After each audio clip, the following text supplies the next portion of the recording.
बालिका एजुकेशन को लेकर कर्नल साहब बहुत ज़्यादा समर्पित थे। बिल्कुल। और उनका जो घोषणा पत्र हुआ करता था, उनके जो भाषण हुआ करते थे, उसमें सबसे जो बड़ा मुद्दा होता था वो बालिका शिक्षा हुआ करता था। बिल्कुल। एक वीडियो मैंने कर्नल साहब का कहीं देखा था, और लड़कियों के प्रति जो उनका प्रेम था वो शायद आप बैठे हुए थे मंच पर और शिकायत भरे लहजे में कहते थे कि जो मेरे बेटे हैं हाँ वो मुझे टाइम से याद नहीं करते, लेकिन जो मेरी बेटी है हाँ वो मुझे दिन में 3 बार कॉल करती है, मेरे खाने का पूछती है, मेरे पीने का हाँ। पूछती है।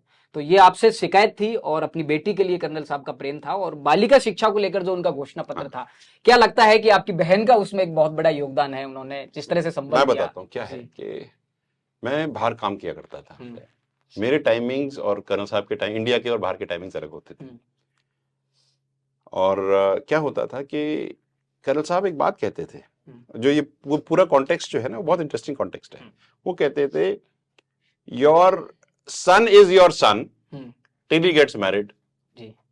But your daughter is your daughter for life. हम्म, कि जब तक तुम्हारा बेटा, तो तुम्हारा बेटा तब तक ही है जब तक उसकी शादी नहीं हो जाती, जी। उसके बाद तो वो दूसरे का हो जाता है। लेकिन तुम्हारी बेटी शादी से पहले भी तुम्हारी है और आखिरी में भी तुम्हारी रहेगी। और जो एजुकेशन की जो बात थी ना, मैंने कहा ना, मेरी मदर अनपढ़ थी। चैलेंजेस देखे हैं कर्नल साहब ने, और कि लड़कियों के लिए खास करके, क्यों लड़कियों के लिए इसलिए क्योंकि कर्नल साहब की बात बिल्कुल सटीक थी, और आज हम उसका रिजल्ट देख रहे हैं। अगर आप एक महिला को या बच्ची को पढ़ाओगे, कर्नल साहब की देखो बात बड़ी सिंपल थी, अच्छी शिक्षा, अच्छा स्वास्थ्य, पढ़ी लिखी माँ और कर्ज मुक्त समाज। तो तीसरे नंबर पे आते पढ़ी लिखी माँ। पढ़ी लिखी माँ कब मिलेगी? जब आप बच्चियों को पढ़ाओगे। और कारण क्या था कि अगर पढ़ी लिखी माँ है तो होमवर्क, खाना बनाते बनाते होमवर्क करा देगी, आप उसको उल्लू नहीं बना सकते, समय पर वो सब कुछ सही कर देगी, क्योंकि उसको पता है। ठीक है। बच्चे आजकल जो अनपढ़ माँ होती है उनको बताते क्या है, जा रहा हूं भाई, काम है। क्या काम है पूछने वाला क्वेश्चन मार्क तो होना चाहिए ना। आपने फायदा उठाया उसका? किस चीज का? आपकी माँ पढ़ी लिखी नहीं थी? नहीं नहीं, गांव के परिवेश में देखो, हमारी माता जी तो बहुत समझदार थी। और देखो, मैं एक बात यहाँ जरूर कहना चाहूंगा, अनपढ़ होना और समझदार होना दोनों अलग अलग चीजें भैया। अनपढ़ व्यक्ति समझदार हो सकता है, पढ़ा लिखा और समझदार हो जरूरी नहीं है। ठीक है। तो जब महिला पढ़ी लिखी होगी, माँ पढ़ी लिखी होगी, तो मिलेगा। दूसरी बात, आज की तारीख में सबको पढ़ी लिखी बहू चाहिए। अब बड़ी पढ़ी लिखी बहू कहां से लाओगे? अब अपनी बेटियों को पढ़ाओगे तो ही तो बहू बनेगी पढ़ी लिखी। भाई इसकी बेटी उसकी बहू, उसकी बेटी उसकी बहू, जैसी बेटी दोगे वैसी तो बहू पाओगे। ठीक बात है। राइट।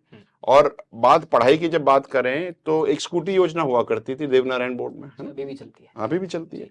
तो शुरू में जब स्कूटियां बांटनी थी तो 500 स्कूटी बांटनी थी। ठीक।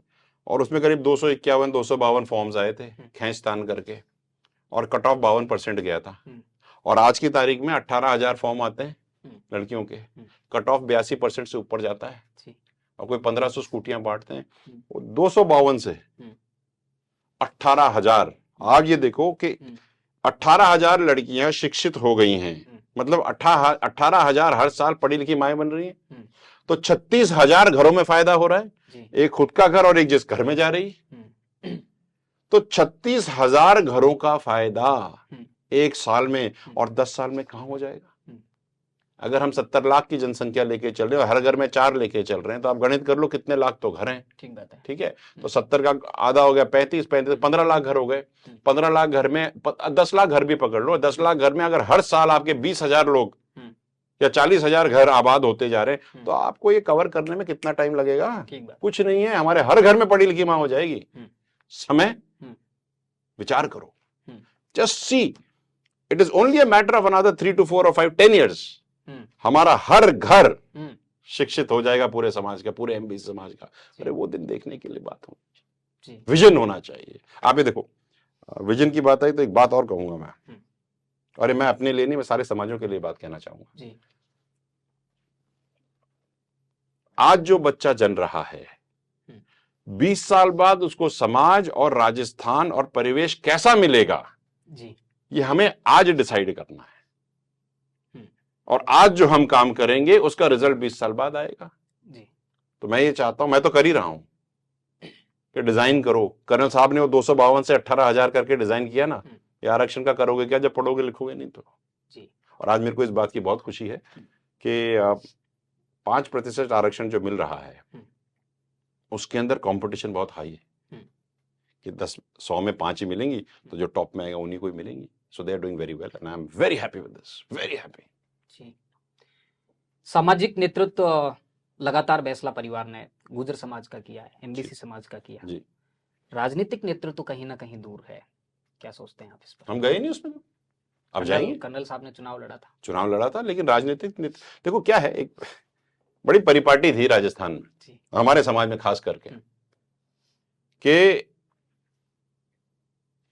जो राजनेता है या जो सामाजिक नेता है, लोग कहते थे और तू सामाजिक नेता है तू इलेक्शन क्यों लड़ेगा भाई, ठीक है ना, यही से आपका क्वेश्चन में यही से जम हो रहा है। जी जी। और जो राजनीतिक नेता है वो कभी समाज की बात नहीं करता, फैक्ट है। तो मैं जब आया मैंने साहब से यही बात करी थी आज से 7 साल पहले कि कर्नल साहब आपको और हमको राजस्थान में अपने समाज में सोशियो पॉलिटिकल लीडरशिप शुरू करनी है, सोशियो पॉलिटिकल लीडर्स बनाने। क्यों, आप देखो कि कोई भी व्यक्ति जो एमबीसी बाहुल का है, एमबीसी का है या गुजरों का पकड़ लो, कभी भी नॉन गुजर बाहुल सीट से इलेक्शन नहीं लड़ता, किसी का भी नाम ले लो आप, ठीक है। जब आप इलेक्शन लड़ोगे ही बाहुल सीट से और पॉलिटिक्स आप गुजर बाहुल क्षेत्र से ही कर रहे हो तो सोशियो पॉलिटिकल लीडरशिप तो स्वतः ही डेवलप कर रहे हो ना, तो फिर आप रोक क्यों रहे हो? मतलब आप कर सकते हो, पॉलिटिशियन सामाजिक इस्तेमाल कर सकता है, लेकिन सामाजिक व्यक्ति अगर पॉलिटिक्स की बात करेगा ना ना ये नहीं चलेगा भैया, दोनों तरफ बराबर चलेगा मामला। और फिर हमने सोशियो पॉलिटिकल लीडरशिप पे काम करना शुरू किया, उसका रिजल्ट बहुत अच्छा आ रहा है और लोग अब राजस्थान में सोशियो पॉलिटिकल लीडरशिप डेवलप हो रही है हमारे एमबीसी समाज में, and this is the way it is going to be. Vijay Bainsla भी चुनाव लड़ेंगे? हाँ, क्यों नहीं लड़ेंगे इसी विधानसभा चुनाव में? हाँ, क्यों नहीं लड़ेंगे, मतलब क्यों नहीं लड़े, बता, ये कोई प्रश्न है करने का? नहीं, जिज्ञासा रहती है लोगों को। जिज्ञासा है तो हम आपको बता दें, हम जरूर लड़ेंगे। किस पार्टी से लड़ेंगे? हम भारतीय जनता पार्टी के हैं, हम वहां से लड़ेंगे। कौन सी सीट विजय बैंसला की रहेगी? 40 सीटें हैं, कहीं से लड़ लेंगे साहब। जी, तो क्लियर है कि विजय बैंसला इस बार। पिछली बार जब टिकट मिला था मुझे, ऑफर हो गया था, कर्नल साहब ने मुझे बोला था मत लड़ो, बहुत सारे कारण रहे, आसिन से टिकट मिला था और वहां पर हमारे समाज के ही व्यक्ति थे रामलाल जी, और वो घर भी आए थे जिस दिन कर्नल साहब ने और हमने मिल करके मना किया। ऐसा हम कोई चीज छुपी छुपी कमरों में नहीं करते साहब, हम तो खुले में करते हैं जी। तो जब हमने अपने टिकट के लिए मना किया तो रामलाल जी हमारे सामने ही बैठे थे, सिटिंग एमएलए उस टाइम के। हमने बोला रामलाल जी देखो, हमको ये टिकट ऑफर कर दिया गया, हम ये टिकट नहीं ले रहे साहब, हम गुजर का टिकट काट करके गुजर के ऊपर नहीं बैठेंगे। ठीक बात है, हम सामाजिक लीडर हैं और हम ये काम नहीं करेंगे। आप फोन लगा के पूछ लो उनसे। तो हमने तो 5 साल अपने त्याग कर दिए। कौन आदमी सरपंच का चुनाव त्याग करता है ये बताओ मुझे। हमने तो समाज की खातिर अपने 5 साल निकाल दी।